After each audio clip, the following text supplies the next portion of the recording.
अस्सलाम वालेकुम स्टूडेंट्स। अब हम करेंगे properties of equality of real numbers. ठीक है, इसमें 7 प्रॉपर्टीज हैं आपकी बुक में डिफाइंड, उसको मैं एक्सप्लेन करता हूँ। सबसे पहले है रिफ्लेक्सिव प्रॉपर्टी। वो इसके कहने का मतलब यह है कि a is equal to a for all a belongs to real numbers. क्योंकि रियल नंबर्स की हम बात कर रहे हैं तो रियल नंबर्स के पहले आपको डेफिनेशन पता होना चाहिए कि रियल नंबर होते क्या हैं। रियल नंबर बेसिकली ऐसे नंबर्स होते हैं जो स्ट्रेट लाइन पे मौजूद है। लाइन पे मौजूद जितने भी नंबर्स होंगे आपके पास होते हैं रियल नंबर्स।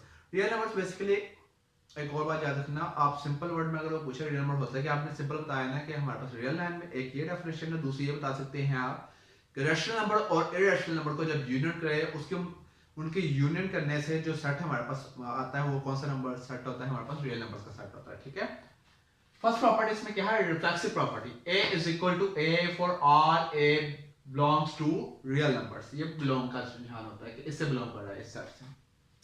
वो कह रहा है एक नंबर अपने इक्वल हो सकता है, मतलब 2 लिया है तो 2 के इक्वल है, ऑब्वियसली बात है। रिफ्लेक्स वैसे साया आप ये कह सकते हैं। ठीक है, सेकंड प्रॉपर्टी क्या है, सिमेट्रिक प्रॉपर्टी। वो कह रहा है अगर a is equal to b होगा तो ऑब्वियसली बात है कि b is equal to a होगा।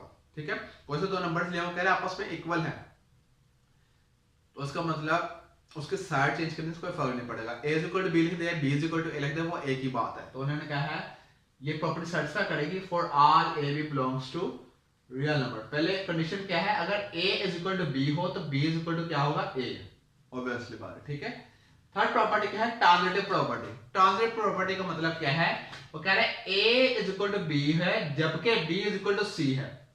जैसे मैं कहता हूं यहां पर 3 मेंबर्स मैं आपको देता हूं, फर्ज करें मैं कहता हूं age of Salman is equal to है एज ऑफ ताहा। ठीक है, और मैं कहता हूं age Taha is equal to as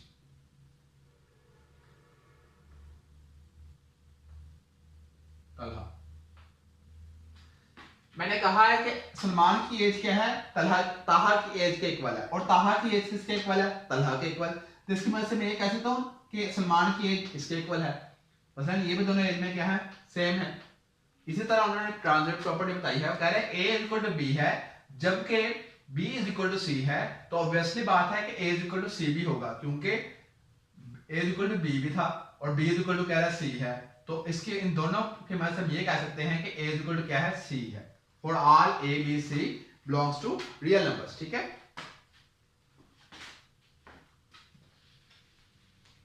अब नेक्स्ट प्रॉपर्टी आती है एडिटिव प्रॉपर्टी। वो कह रहा है कि अगर if a is equal to b, वो कह रहा है अगर दो नंबर आपस में इक्वल हैं, कह then a plus c is equal to b plus c. वो कह रहा है कि हमारे पास फर्ज करें यहां पर मैं दो नंबर इक्वल ले लिए, ये फर्ज करें दोनों आपस में इक्वल है। वो कह रहा है इसमें अगर कोई नंबर जमा भी कर दें दोनों तरफ उसमें कोई फर्क नहीं आएगा, वो दोनों इक्वल ही रहेंगे हमारे पास। ठीक है, वो कह रहा है लेकिन कंडीशन ये है कि वो जो नंबर ऐड करें वो दोनों तरफ सेम नंबर ऐड करें, ये ना कोई इधर एक तरफ कोई और नंबर ऐड करे एक तरफ कोई और नंबर ऐड करें। ठीक है, अगर आप इधर फर्स्ट करें लेफ्ट साइड पे c ऐड करें तो इधर भी आपने c ही ऐड करना है। ठीक है, अब है नेक्स्ट प्रॉपर्टी है मल्टीप्लिकेशन प्रॉपर्टी। और कह रहा है if a is equal to b then ac is equal to bc, यानी कि वो कह रहा है अगर दो नंबर आपस में इक्वल है तो कोई नंबर उसके साथ मल्टीप्लाई भी कर देंगे तो इक्वल ही रहेंगे, बशर्त ये कि हमारे पास सेम नंबर, आप जो मल्टीप्लाई नंबर कर रहे हैं वो सेम हो दोनों तरफ। ठीक है, cancellation property of addition. Addition के कैंसलेशन प्रॉपर्टी क्या है, इसके ऑपोजिट करते हैं।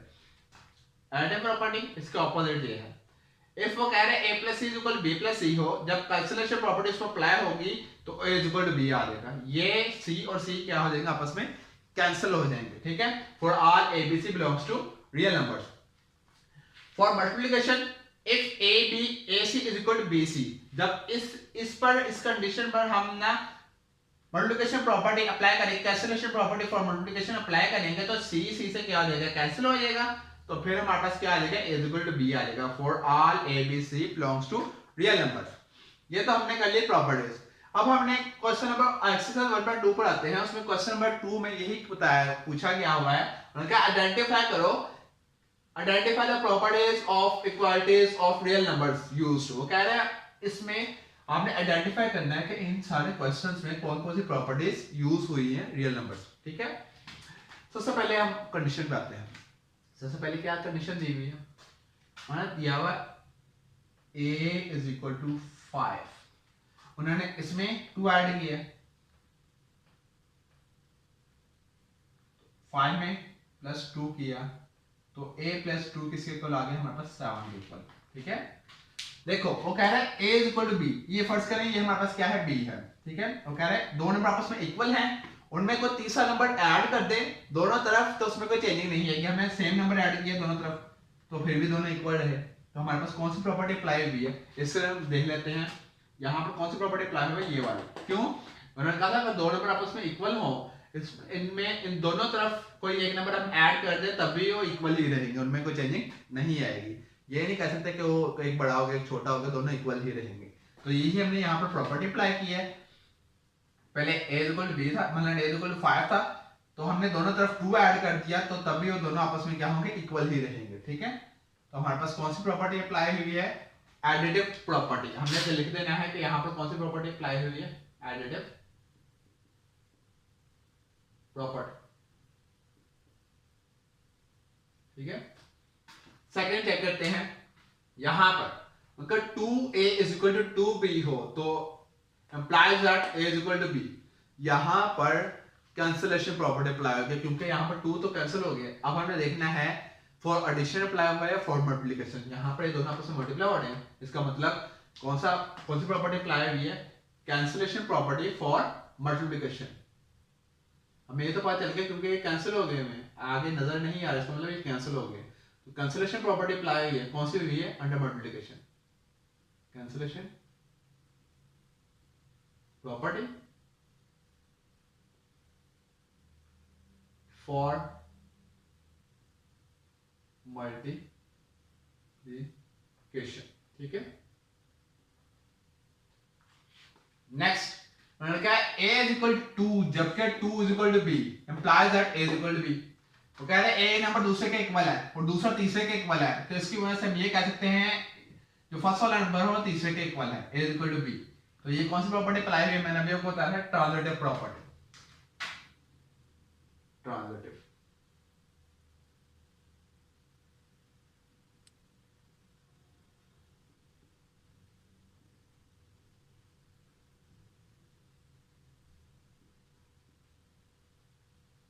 ठीक है, फोर्थ वाला देखते हैं।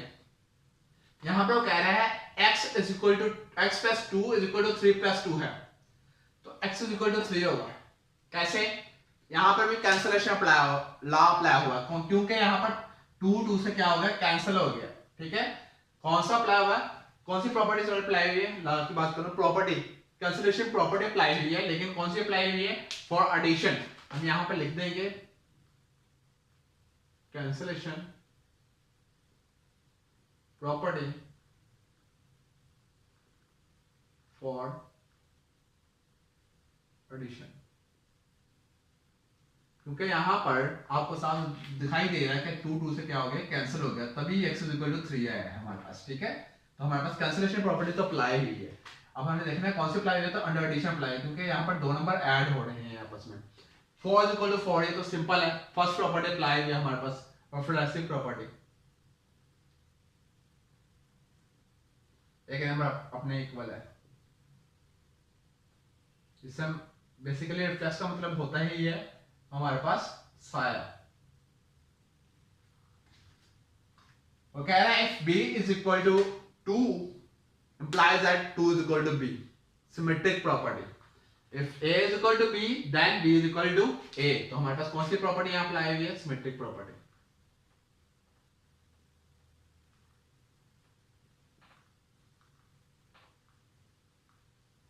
ठीक है, ये तो हमने कर लिया यहां पर properties of equality of real numbers. अब हम चेक करते हैं properties in equalities of real numbers. ठीक है, ये तो हमने इक्वालिटी चेक कर लिया, प्रॉपर्टी इनइक्वालिटी चेक करते हैं, फिर हम उसके साथ एक्सरसाइज 1.2 का क्वेश्चन नंबर 1 भी करेंगे, ठीक है। अब हम मूव करते हैं ऑर्डर प्रॉपर्टी, यानी पे inequality property order property basically वैसे कहा जाता है। क्यों? कि यहाँ पर ऑर्डर पता चल जाता है हमें इनइक्वालिटी का कौन सा नंबर बड़ा है कौन सा छोटा, ठीक है। अब हमने फर्स्ट प्रॉपर्टी यहाँ पर क्या दी हुई है, उन्होंने कहा ट्राइगोटोमी प्रॉपर्टी या डिस्ट्रोटोमी प्रॉपर्टी, दोनों तरफ से दोनों नाम लिए जा सकते हैं इसके, ठीक है। फर्स्ट इसमें क्या कहा हुआ है, उन्होंने कहा for all A B belongs to real numbers, कहता है आइदर, कहता है दो रियल नंबर हमारे पास ले, कहता है उनमें कोई एक चीज पाई जाती है, या फिर एक जैसे हमारे पास है क्या ना, दो रियल नंबर लिए हैं,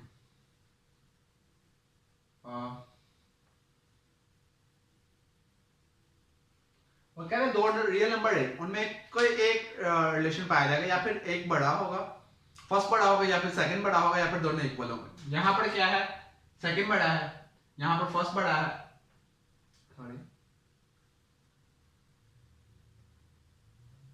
यहाँ पर हमारे पास क्या है, फर्स्ट बड़ा है, यहाँ पर दोनों इक्वल है। वो कह रहे अगर दो रियल नंबर हमारे पास लिए जाए, या फिर क्या होगा, फर्स्ट वाला बड़ा होगा, या फिर सेकंड वाला बड़ा होगा, या फिर दोनों इक्वल होंगे, इसके अलावा कोई और कंडीशन नहीं पाई जाएगी उन दो रियल नंबर्स के दरमियान। ये कौन सी प्रॉपर्टी होती है आपके पास, ट्राइगोटोमी प्रॉपर्टी या फिर ट्राइगोटोमी प्रॉपर्टी भी आप कह सकते हैं, ठीक है, दोनों नाम लिए जाते हैं इसके।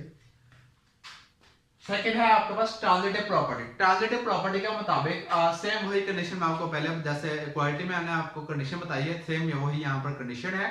वो कह रहे हैं इफ ए लेसन बी, जबकि बी लेसन सी है। वो कह रहे हैं अगर ए लेसन बी है और बी लेसन सी है तो ऑब्वियसली बात है कि ए लेसन क्या होगा सी से, ठीक है। जैसे हमारे पास मैं लिख देता हूं ए 2 और 3 हमारे पास क्या है, लेसन 4 है। वो कह रहा है ऑब्वियसली बात है कि हमारे पास 2 क्या होगा, लेसन क्या होगा 4 से, ये हमारे पास कंडीशन है, ठीक है। इसी तरह अगर फर्स्ट नंबर बड़ा होगा सेकंड से, सेकंड बड़ा होगा थर्ड से, तो ऑब्वियसली बात है फर्स्ट नंबर थर्ड से भी बड़ा होगा, ये सेकंड हमारे पास है कंडीशन। एडिटिव प्रॉपर्टी क्या है, वो कह रहा है for all A b c belongs to R. वो कह रहा है अगर ए लेसन बी हो इंप्लाइज दैट अगर इन दोनों में कोई नंबर ऐड भी कर दिया जाए तब भी हमारे पास क्या होगा, ए प्लस सी क्या होगा, लेसन बी प्लस सी होगा, इक्वालिटी चेंज नहीं होगी। इसी तरह वो कह रहा है अगर ए ग्रेटर देन बी है इंप्लाइज दैट अगर दो नंबर कोई नंबर ऐड भी कर दिया जाए तब भी इक्वालिटी का साइन चेंज नहीं होगा, बशर्ते ये कि दो तरफ इक्वल नंबर ऐड किया जाए, सेम नंबर ऐड किया जाए, ठीक है। अब मल्टीप्लिकेटिव प्रॉपर्टी, मल्टीप्लिकेटिव प्रॉपर्टी दो कंडीशन है, जो जिस नंबर से मल्टीप्लाई करवा रहे हैं वो या फिर ग्रेटर देन 0 यानी कि पॉजिटिव हो या फिर नेगेटिव हो। अगर पॉजिटिव हो फिर क्या फिर उसके लिए कंडीशन चेंज है, और नेगेटिव हो उसके लिए कंडीशन चेंज है। उन्होंने कहा for c greater than 0, greater than 0 का मतलब है कि सी जो हम मल्टीप्लाई करेंगे थर्ड नंबर वो क्या होगा, पॉजिटिव होगा, ठीक है। वो कह रहा है if a lesson b implies that ac lesson bc। वो कह रहा है अगर पॉजिटिव नंबर दोनों तरफ से मल्टीप्लाई करवा दे तब भी इक्वालिटी में कोई चेंजिंग नहीं आएगी, ठीक है। इसी तरह वो कह रहा है इफ a लेसन b हो implies that ac sorry greater than bc, यहां पर ग्रेटर देन का साइन है, ठीक है। अब सेकंड कंडीशन वो कह रहा है अगर थर्ड नंबर जो मल्टीप्लाई करवा रहे हैं अगर वो नेगेटिव हो तो फिर क्या होगा, वो कह रहा है अगर a लेसन b हो और उसके बाद अगर हम नेगेटिव नंबर मल्टीप्लाई करवा देंगे तो इक्वालिटी का साइन चेंज होगा, अगर यहाँ पर लेस होगा तो यहाँ पर ग्रेटर हो जाएगा, नेगेटिव साइन की वजह से। मैं आपको एक नंबर यहाँ पर मल्टीप्लाई करके दिखाया तो फर्स्ट करिए यहाँ पर 2 है हमारे पास, ये हमारे पास लेस देन है 3 से, ठीक है। मैंने एक नंबर लिया है फर्स्ट करिए, थर्ड नंबर मैं लिया है -4, मैंने दोनों तरफ से मल्टीप्लाई करवा लेना है, 2 को भी -4 से मल्टीप्लाई करवाना है और 3 को भी -4 से मल्टीप्लाई करवाना है। मल्टीप्लाई करें 2 for the 8 minus 3 for the 12, ये माइनस। अब देखें कौन सा नंबर बड़ा है, -12 या -8, ऑब्वियसली बात है -8 बड़ा है तो इक्वालिटी का साइन क्या हो जाएगा, चेंज हो जाएगा। हमेशा याद रखना नेगेटिव में जो नंबर बड़ा होता है वही नंबर छोटा होता है। जैसे हमारे पास हम कंपेयर करें, जैसे -1 और -2 को कंपेयर करें देखने का तो 2 बड़ा है लेकिन उसके साथ माइनस का साइन जब आएगा 2 क्या हो जाएगा, -1 से छोटा हो जाएगा, ठीक है। तो हमारे पास क्या है, इक्वालिटी का साइन चेंज हो गया। यही उन्होंने कंडीशन बताई है, अगर थर्ड नंबर जब मल्टीप्लाई करवा रहे हैं उस वो हमारे पास नेगेटिव में है तो इक्वालिटी क्या हो जाएगी, चेंज हो जाएगी, ठीक है। उसके बाद करते हैं लास्ट प्रॉपर्टी का जिक्र। लास्ट प्रॉपर्टी क्या है, मल्टीप्लिकेटिव इनवर्स प्रॉपर्टी। वो कह रहा है कि दो नंबर, फर्स्ट करें दो नंबर हमारे पास क्या है 2 <3 है, मैं दो नंबर ले लिए हैं। वो कह रहा है इनका रेसिप्रोकल लिया जाए, इनवर्स इनका लिया जाए 1/2 और 1/3। तो कह रहे हैं इनक्वालिटी का साइन चेंज हो जाएगा। क्यों चेंज हो जाएगा देख लेते हैं हम अभी। देखो 1/2 बेसिकली क्या होता है 0.5 के इक्वल होता है और ये क्या होता है 0.33 के इक्वल। तो वैसे बात है इनक्वालिटी का साइन चेंज हो गया। पहले हमारे पास था सेकंड नंबर बड़ा, लेकिन जब इन दोनों का इनवर्स लिया तो हमारे पास कौन सा नंबर बड़ा आ गया फर्स्ट नंबर बड़ा। ठीक है, तो इनके दरमियान इनक्वालिटी कौन सी चेंज हो जाएगी। ठीक है, यही उन्होंने इधर एक्सप्लेन किया हुआ है। अब हमने देखना है क्वेश्चन नंबर 1 जो हमारे पास है एक्सरसाइज 1.2 का, उसमें हमने आइडेंटिफाई करना है कि कौन कौन सी प्रॉपर्टी यहाँ पर पाई जाती है, कौन कौन सी प्रॉपर्टी यहाँ पर लाई हुई है। फर्स्ट प्रॉपर्टी हम देखते हैं यहाँ पर बेसिकली और कह रहे हैं a लेसन 0, कंडीशन क्या दी हुई है a लेसन क्या है 0। वो कह रहा है implies that -a greater than 0। ऐसा पॉसिबल है हमारे पास। यहां पर कौन सी हमने इक्वालिटी अप्लाई की है, यहां पर हमने बेसिकली मल्टीप्लिकेटिव प्रॉपर्टी अप्लाई की है। क्यों, हमने क्या कर दिया दोनों तरफ नेगेटिव साइन से मल्टीप्लाई करवा दिया, तो इक्वालिटी का साइन क्या हो गया चेंज। बेसिकली हमने दोनों तरफ -1 से मल्टीप्लाई करवाया है तो इक्वालिटी का साइन चेंज हो गया। और कह रहे हैं कि थर्ड नंबर को ऐसे नंबर को मल्टीप्लाई करवाया तो इक्वालिटी का साइन चेंज हो गया। तो किस प्रॉपर्टी, कौन सी प्रॉपर्टी यूज करते हैं हम, मल्टीप्लिकेटिव प्रॉपर्टी। तो यहाँ पर हमने कौन सी प्रॉपर्टी यूज की है, मल्टीप्लिकेटिव प्रॉपर्टी। यहाँ पर हमने दोनों तरफ -1 से मल्टीप्लाई करवाया तो वो इक्वालिटी का अधिक चेंज होगी, मल्टीप्लिकेटिव प्रॉपर्टी। ठीक है, सेकंड हमने यहां पर एडिटिव प्रॉपर्टी अप्लाई की है। कैसे अप्लाई किया है ये मैं आपको अभी बताया था। यहां पर क्या है हमारे पास 2 कह रहा है लेसन 3 है, वो कह रहा है implies that -1 लेसन 0। ये कैसे है मैं आपको अभी बताया था। हमने कौन सा नंबर दोनों तरफ ऐड किया है, और दोनों तरफ माइनस कौन सा नंबर किया मैंने, देखिए ये इससे क्या हो जाएगा कैंसिल हो जाएगा, तो आंसर आ जाएगा यहाँ पर 0 प्लस माइनस माइनस यहाँ पर आ जाएगा -1। तो यहाँ पर कौन सी प्रॉपर्टी अप्लाई हुई है, बेसिकली एडिटिव प्रॉपर्टी अप्लाई हुई है। दोनों तरफ मैंने क्या ऐड किया है, -3 को ऐड किया है दोनों तरफ। तो हमारे पास क्या आ गया है -1 इज लेसन 0। आप अकॉर्डिंग टू एडिटिव प्रॉपर्टी कोई थर्ड नंबर हम ऐड भी कर दे तो उसमें इक्वालिटी का साइन चेंज नहीं होता। यहाँ पर भी साइन चेंज नहीं हुआ है हमारे पास। ठीक है, तो यहाँ पे कौन सी प्रॉपर्टी अप्लाई हुई है हमारे पास, एडिटिव प्रॉपर्टी।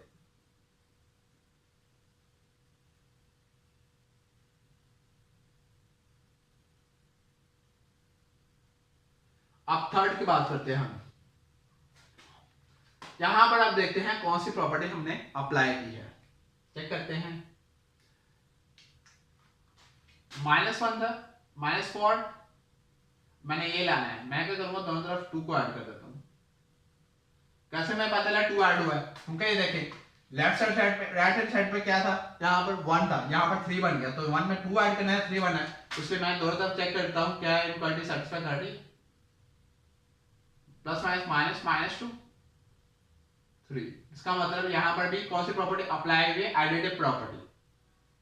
दोनों तरफ हमने एक ऐसा नंबर एक नंबर ऐड कर दिया है जिसके ऐड करने से हमारे पास इक्वालिटी में चेंजिंग नहीं है। तो कौन सी प्रॉपर्टी होती है हमारे पास, एडिटिव प्रॉपर्टी। यहाँ पे खुद देखना होता है कौन सा नंबर उन्होंने स्प्लिट किया है या ऐड किया। ठीक है, प्रो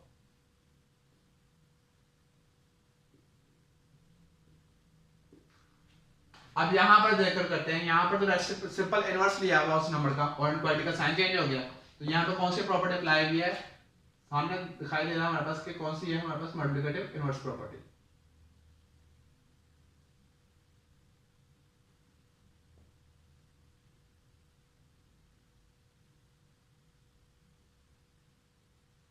ठीक है, यहां पर भी सिंपल, यहां पर ये वाली प्रॉपर्टी अप्लाई हुई है। उन्होंने हमने -1 से दोनों तरफ मल्टीप्लाई करवाया तो इक्वालिटी का साइन क्या हो गया, चेंज हो गया। तो थर्ड नंबर हम मल्टीप्लाई करवा रहे हैं तो इसका मतलब कौन सी प्रॉपर्टी अप्लाई कर रहे हैं, मल्टीप्लिकेटिव प्रॉपर्टी अप्लाई कर रहे हैं। यहाँ पर लिख देंगे मल्टीप्लिकेटिव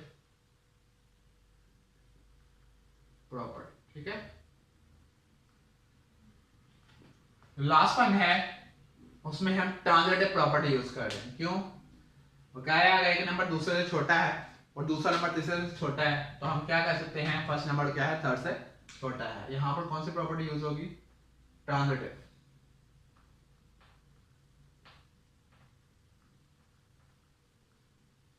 ठीक है, ये हमारे पास हो गया एक्सरसाइज 1.2 का क्वेश्चन नंबर 1 एंड 2 कंप्लीट हो गया इस वीडियो में। ठीक है, एक प्रॉब्लम है क्वेश्चन नंबर 3 में, किस बच्चे को प्रॉब्लम थी हमारे सेशन में, उन्होंने क्वेश्चन किया था, उसका आंसर मैं आपको प्रोवाइड कर सकता हूँ इसी वीडियो में।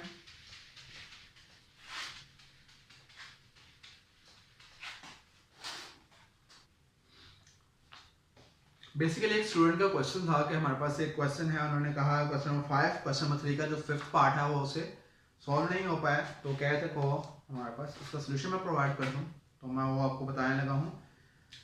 कुछ बच्चों को क्वेश्चंस करके भी इंफॉर्मेशन, क्वेश्चन नंबर 3 एक्सरसाइज 1.2 का हमारे पास क्वेश्चन नंबर 3 है,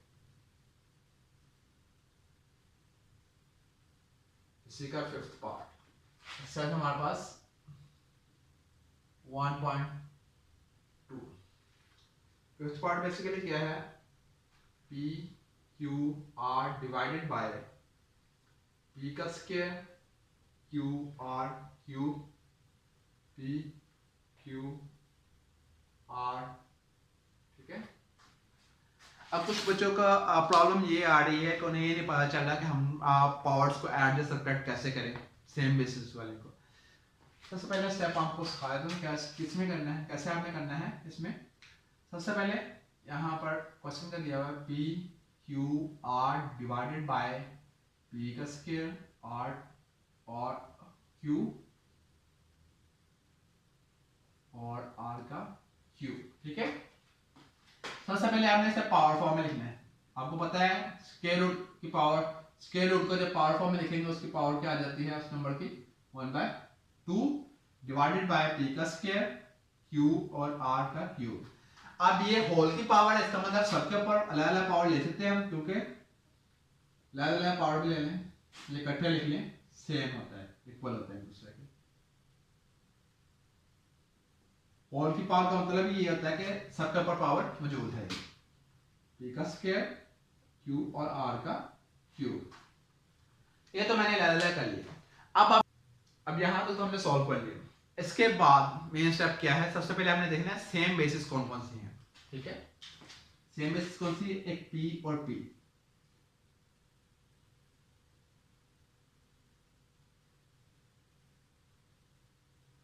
मैं लगा लगा कर लेता हूँ, मल्टीप्लाई सेम बेसिस को लगा लगा करना है ताकि हमें सॉल्व करने में आसानी हो जाए।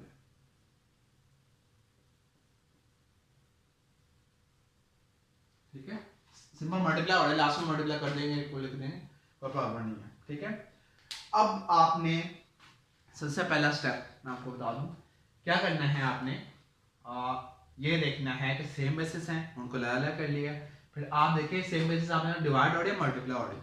अगर मल्टीप्लाई होगी सिंपल उनकी पावर को ऐड कर देंगे। ठीक है, सिंगल बेस में लिख के उनकी तमाम पावर्स को ऐड कर देंगे, लेकिन यहाँ पर डिवाइड हो रही है। ठीक है, डिवाइड में हम क्या करते हैं, ऊपर की पावर क्या है सिंगल, इसे दो दफा मौजूद है हमारे पास पी, हमने मैंने सिंगल बेस में लिखना है। आप इसकी पावर को माइनस करना, कैसे, यहाँ पर पावर प्लस में है, ऊपर जाकर किस में चले जाएगी, माइनस में। सिंगल बेस में मैंने लिख दिया इसे। ठीक है, मल्टीप्लाई में इसी तरह क्यूब 1/2, इसकी पावर से प्लस में, ऊपर जाकर किस में चले जाएगी, माइनस में। सिंगल बेस में से भी लिख दिए सेम इसी तरह। और हमेशा याद रखिएगा आप लोग कि जरूरी नहीं कि दो बेसिस को एक साथ कर देना, तीन बेसिस भी होती है, चार बेसिस भी होती है, सबको क्या करना होता है, इकट्ठा करना होता है आपने। ठीक है, सेम बेसिस को, अलग अलग बेसिस को कभी उनकी पावर ऐड नहीं करनी है आपने, क्वेश्चन गलत हो जाएगा आपका। ठीक है, अब इसको सॉल्व कैसे करेंगे हम, p की पावर क्या है 1/2 माइनस 1/2 माइनस, इसको सॉल्व करता हूँ मैं, एलसीएम लेता हूँ, क्या आएगा 2 1 2 to the 4, क्या आ जाएगा प्लस माइनस माइनस 3/2। तो अब इसकी जगह पर क्या लिखूंगा, -3/2 मल्टीप्लाई बाय क्यू। अब 1/2 -1 को सॉल्व करता हूँ, इसका एल्सियम लो 2 1 minus 2 1 the 2 plus minus minus minus 1/2, तो इसकी पावर क्या आ जाएगी -1/2 मल्टीप्लाई बाय, इसी तरह 8, इसकी पावर क्या है आज जरूरत नहीं है, पावर को से सॉल्व करते हैं, एल्सियम ले 2 1 2 3 6 -6, तो r की पावर क्या आ जाएगी -5/2, ठीक है। अब मैंने आपको बताया था कि हमारे पास अगर पावर पॉजिटिव में हो तो उसे पॉजिटिव में तो इजीली हम लिख सकते हैं, ठीक है, वो तो वैसे लिखे जाएंगे, उसमें कोई चेंजिंग नहीं आएगी। लेकिन अगर पावर नेगेटिव में हो उसको रेसिप्रोकल में ले जाएंगे, उसकी जगह चेंज कर दें, अगर ऊपर मौजूद है तो उसे नीचे ले जाए, नीचे मौजूद है तो उसे ऊपर ले आए, ताकि हमारे पास क्या आ जाए, पावर पॉजिटिव में चेंज हो जाए, क्योंकि लास्ट में जब आप आंसर लिखना है आपने पावर पॉजिटिव में लिखना है, ठीक है। अब इसे चेक कर लेते हैं हम, इसके नीचे कुछ मौजूद नहीं है तो इसके नीचे क्या आएगा 1। अब इसको उल्टा देते हैं हम, ताकि हमारे पास पावर क्या आ जाए, पॉजिटिव में आ जाए, तो ऊपर क्या आ जाएगा 1, नीचे क्या आ जाएगा आपके पास p की पावर 3/2, q की पावर 1/2 और r की पावर 5/2, सबकी पावर क्या होगी, पॉजिटिव में चेंज होगी। सिंपल आपने क्या करना है, उसका रेसिप्रोकल ले लेना है, ऊपर वाली में जो होगी तो उसे नीचे लिख देना है, नीचे वाली में जो होगी तो उसे ऊपर लिखना है। होप सो कि आपको इस मेथड की समझ आ गई होगी। अगर आपको इसमें भी कोई इश्यू हो तो प्लीज कमेंट सेक्शन में पूछ लीजिएगा। तो एक्सरसाइज 1 होगी आपके पास कंप्लीट, ठीक है, बहुत शुक्रिया।